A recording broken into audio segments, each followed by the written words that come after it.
இந்த சம்மருக்கு ஏற்ற மாதிரி ஒரு சூப்பரான மேங்கோ ரெசிபி பார்க்கலாமா? இதோட டேஸ்ட்டு வேறு லெவலில் இருக்கும். குழந்தைங்களுக்குலாம் ரொம்பவே பிடிக்கும். செய்கிறதுக்கு ஒரு 10 நிமிஷம் தான் ஆகும்.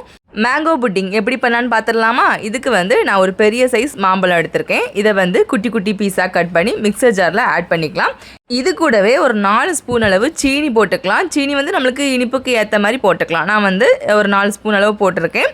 அப்புறமா இது கூடவே காய்ச்சி ஆற வச்ச பால் ஒரு 1/2 கப் ஊற்றிக்கலாம். ஊற்றிட்டு மிக்சியில் நல்லா ஃபைனாக அரைச்சி எடுத்துக்கலாம். அவ்வளோதான். இதை ஒரு அடிக்கனமான பாத்திரம் எடுத்துகிட்டு அதுக்குள்ளே இதை ஊற்றிக்கலாம்.